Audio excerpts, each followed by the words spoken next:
Hello everybody and welcome to the Full Contact Contender 36 preview show. We've got one show left before the end of the year. We're going back to Liverpool. It's a stacked card and we've got two title fights to kick it off.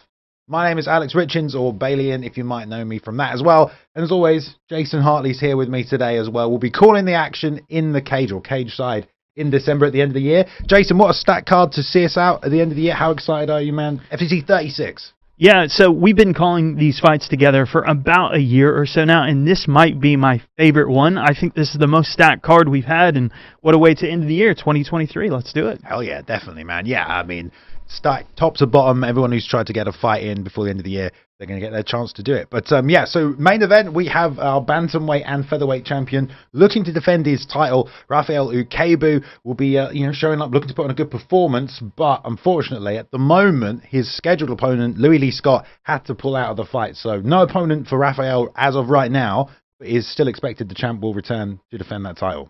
Yeah, you want to talk about one of the fighters in the country that has a target on their back. I imagine there are a bunch of people that are looking to jump in, so by the time you guys see this, there might even be a replacement, and you can expect a great title fight because this is somebody you want to be fighting if you're a bantamweight or featherweight in the country. Amazing, amazing opponent. Yeah, like one of the top talents, such a great record, and yeah, hopefully we get to see him defend that belt. That is the plan, so moving on with that one.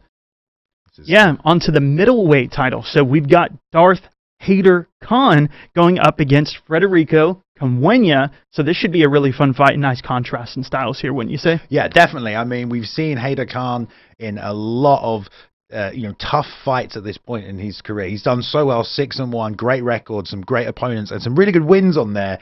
And against his opponent here tonight, he's going to have a bit of an experience advantage, and he's also a much more well-rounded fighter in comparison to the man they call the Black Beast, who is just a powerhouse, Jason. Yeah, absolutely. I mean, you want to talk about a contrast in styles. Really long, lanky guy, likes to throw head kicks in Hader Khan. But then you have, Contender really likes to throw those big shots. They call him the Black Beast, just like Derek Lewis. You're going to see some similarities in power. This guy can throw. It's going to be a fun fight. Yeah, and it was about this time last year where Hader was fighting for the middleweight title, lost to Mick Stanton. That was the first loss in his career. He's back 1 year later, 2 wins under his belt, ready to try and win the FCC middleweight title tonight. Yeah. But let's go ahead and jump to the beginning of the card and start breaking some of these down and just talk about how great and exciting these matchups are. I can't wait. We got a couple guys starting off the card at 90 kg, about 200 pounds is a conversion for the fellow Americans out there. Yeah, some big guys. So we're starting off at 1-0 with Tom Burton. Yeah, Tom Burton's coming in. Great prospect, never fought here in FCC. Judo black belt, was on the GB team as a junior as well, but he's also put together a really good striking game. I feel like he's almost Mirko Krokop in there. He's just a walk-forward tank kickboxer, so fantastic to have him here at just 1-0, and his opponent's also a kickboxer as well, Alex, right? Yeah, you want to talk about a striking clash. This could be kind of a mini K1 kind of thing going on inside of a FCC cage. This could be a really fun battle. Coming in at 0-1 himself, like you mentioned, there's a lot on the line in terms of what these guys want to prove, what they want to say, and make a statement and set that stage for their career going forward, especially on Fight Pass, as you all know, which this will be airing on. This should be a pretty fun contest. Yeah, great fight to get started on the main card right there. Well, 75% finish rate for Tom Burton, by the way. So he's finished all but one of his fights. So, of course, he's got amateur fights as well. So you might be like, at 1-0, how does he have 75%? Yeah. He's been fighting for a while, only 25 years old. So he's got a ton of experience as an amateur going into a pro. So make no mistake, when you see the records of 1-0, 0-1, you are not seeing the full picture on this one. So it'll be a great one. Yeah, and then after that, we've got Jamie Davies coming back here now, making his pro debut. Of course, he was the amateur welterweight champion in Full Contact Contender. Got it through blood, sweat, and tears, some crazy back and forth fights, but making the switch to go pro right now. And his opponent, he's taking on Sofiane Al-Bahari as well.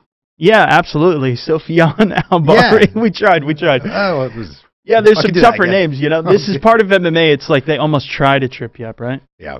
But yeah, coming from Sevilla Fight Center, you were saying you believe that's from Spain. Yeah. Honestly, I don't know where that's from, but he's flying over. That's the point. We got some international competition going on here. Jamie Davies is one of those guys people have been waiting to see turn pro. Yeah. I mean, talk about experience. He's got belts in different weight classes. He's one of those guys that you want to come see in here do his thing. He's a business owner. Yeah. In the UK British Army. One of those guys, because, we'll be in Liverpool. He's obviously from there. The crowd always shows up for him. He's such a war type of a fighter when he goes in there. He's just swinging for the fences. He wants to get the finish, like you said.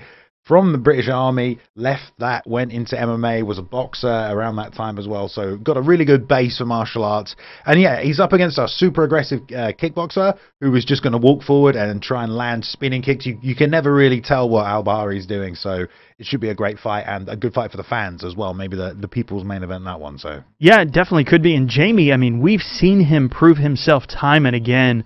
He had a fight with Fiz Oferinde, who is one of those scary, tough guys that can just maul you on the ground, but he can do it on the feet. Tons of pressure. They had a back-and-forth battle where Jamie Davies, I mean, he absolutely went through with flying colors on that. Yeah. So when you want to talk about striking and being able to handle all that kind of stuff, I think he's going to be the favorite in this fight for a lot of good reason. So it's going to be on Al-Bahri to try to change that narrative and see what he can do. But should be a really fun style with his kickboxing background. Should be really fun. Definitely. Well, speaking of fun matchups and fun styles, next up after that as well, at middleweight, we've got the return of Emil Vujokovic here as well. Fantastic guy. We've seen him many times in FCC. Went pro obviously this year as well. Picked up a nice win. Wants to get another one before the end of the year. An absolute knockout artist, like through and through. Can do it with punches. Can do it with kicks. We've seen him do it. And he's getting a late notice replacement as well, who I believe just filled in today on a week's notice. Filling in for Liam Dunn, who couldn't make the show. Yeah, Mindaugas Mikalayak is coming in on this fight, but it's pretty much the same thing. So Liam Dunn was 1-1. Mikalayak is also 1-1, so there's a nice comparison here, and he's stepping up on a week's notice. Going up against Emil Vujokovic, this is one of those guys with an amazing story. I mean, we've talked about it in the past. The guy's battled back from throat cancer. Yeah. I mean, you want to talk about pressure and things like that. He eats it up all day because he's been through worse outside of the cage. So, yeah, this is a big moment for Mikalayak to try to come in, steal some of that momentum because, I mean, we're talking about Vujokovic. Yeah. He's a middleweight amateur champion here in FCC, a homegrown star. So for him, yeah, this is a big, big opportunity on 1 week's notice. On 1 week's notice, and he's kind of an awkward guy as well. So even if you had time to prepare for him, it's kind of hard to. He's rangy, he's got long arms, and he's kind of deceptive with his power because of that as well. And he kind of outworks people and makes them play his own game. So we'll see what happens if Emil keeps it on the feet, if he tries to take it to the ground as well. But in the other respects as well, we've seen Mikalayak also get finishes on the ground as well. So either way, great matchup. And I do think that's going to be a key factor here because Vujokovic, we've seen him go through his competition and do really, really well, like we said, on the amateur circuit. But we have seen some fights like Bertie Oaks where he was able to get him down, and you saw a little bit of that. I mean, because Vujokovic is every bit of that middleweight frame. I mean, he is a massive, massive, muscular guy. And that was the thing that Bertie Oaks, to his credit, did really well. We still got the win from Vujokovic on his team for his side, but he ended up getting a little bit tired throughout that fight. So it's going to be a question, but it doesn't. I don't know. We've watched his fights. We went through Mikalayak's, history, his record.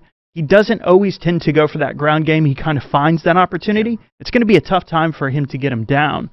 He certainly seems to be a little bit more happy to strike, wouldn't you say? Yeah, definitely. I mean, like he seems like he likes to set his own pace. So if it's going to be wrestling exchanges, I think Emil's probably more likely to initiate those. But again, it's a great matchup. Props to Mikalayak for stepping up on a week's notice as well and giving Emil a fight. Because people will be excited to see Emil, but they'll also be excited to see the return of Curtis Campbell, the Pink Panther. I mean, the best amateur featherweight in Europe, undisputedly won the European title, as well as 2 titles here in FCC. He was the first man in England to win titles in 3 different weight classes.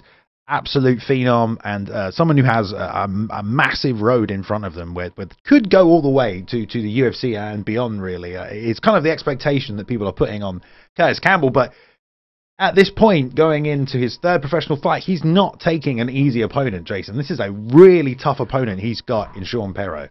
Yeah, this might actually be my underdog kind of fight because it's not a title fight, so it's not getting that co-main event, that main event billing, but in terms of quality competition, holy crap, is this a fun fight. And Curtis Campbell, I mean, we're talking about somebody who is a 3-weight world champion in the amateur ranks, double champ within FCC alone. This guy and his team, you know, we've got other people like Tommy Walsh that's going to be fighting on the amateur portion of this card.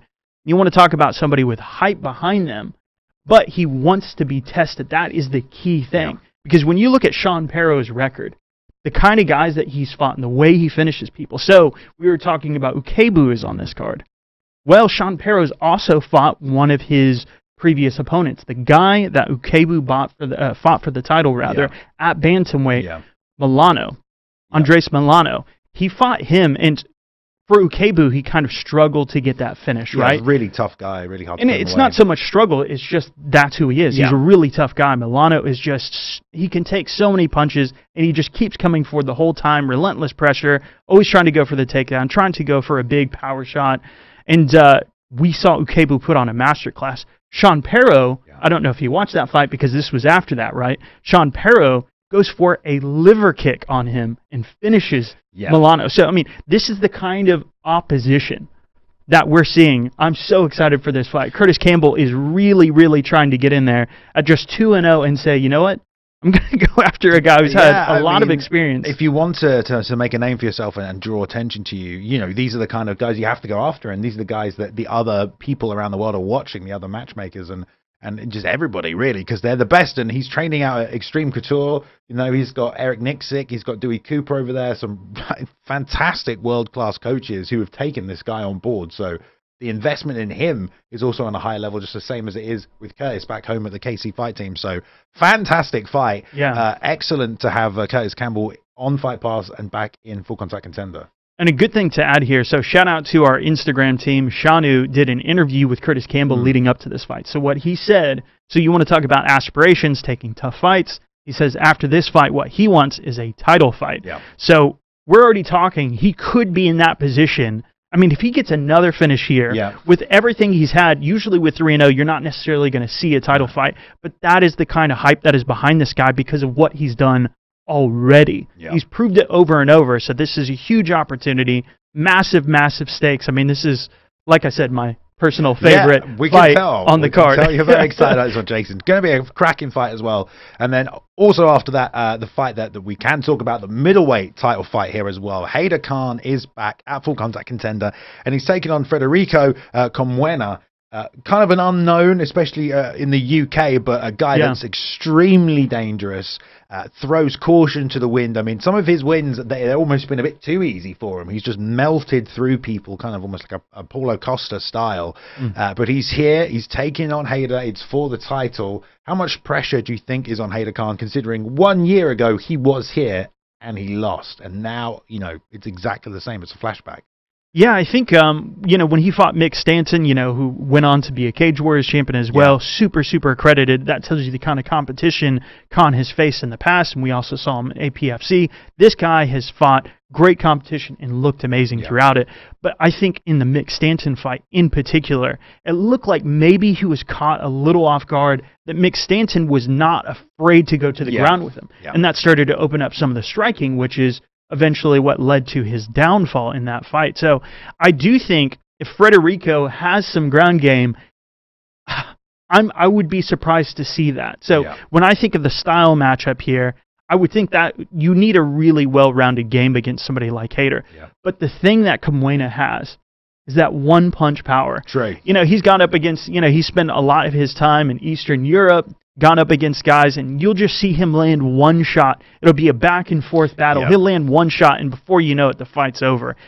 They don't call him, like as I said in the beginning, the Black Beast for no reason. This guy has the power like a Derek Lewis at middleweight. It's crazy. The little brother, I think you said earlier. Little bro. Yeah, I mean, Haider's so good at level changing under those guys that throw those big power shots as well. And we've seen him get takedowns like that time and time again. And, you know, as good as he is always on the feet, you know, his entire last fight there at APFC you mentioned, he got it done with his grappling just by controlling from top position as well. So I wouldn't be surprised if that's part of the game plan. He also trains with Mohamed Makayev, that you can see that in elements of his game. It's just a non-stop grappling assault, working for submissions from there as well. But he's here to try and win the title at FCC 36, so it's a great way to close out the year. 2 title fights on the line, Jason. It's going to be a cracking show back in the Liverpool Olympia, where we've kind of made a home now throughout this year with Full Contact Contender. It's been a series of cracking great shows. Anything else you can expect on Saturday night?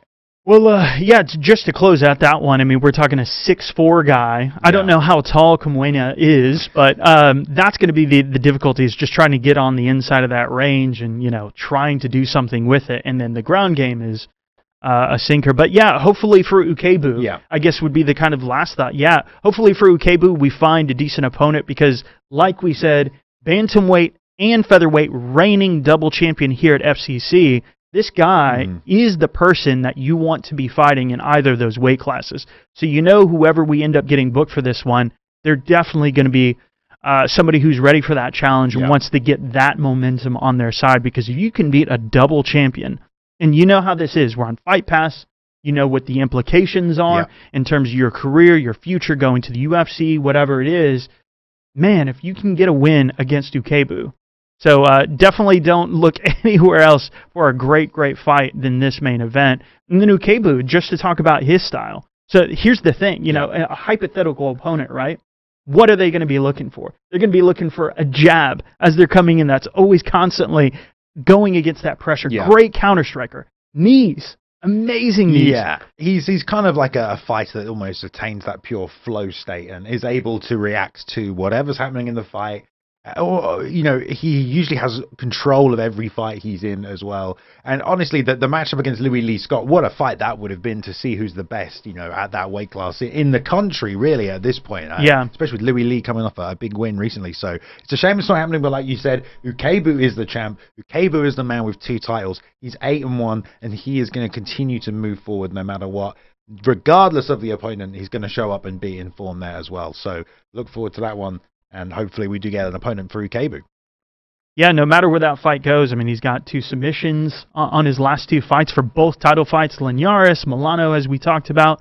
So, yeah, look for an exciting main event here. No matter who it is, it's going to be somebody great because Ukebu is the guy to fight right now. So we're going to see some awesome action here from the main event. Talked about the co-main, the rest of this card. Like I said, this is my personal favorite fight, at least since I've been a part of FCC. I don't know if you guys can tell by how much I've been smiling as we've been talking about this, but a banger card. You don't want to miss this one, that's for sure. All right, guys. Well, we will see you Saturday, December 16th for FCC 36, the last show of the year. 2 titles on the line, and Merry Christmas. We will see you there.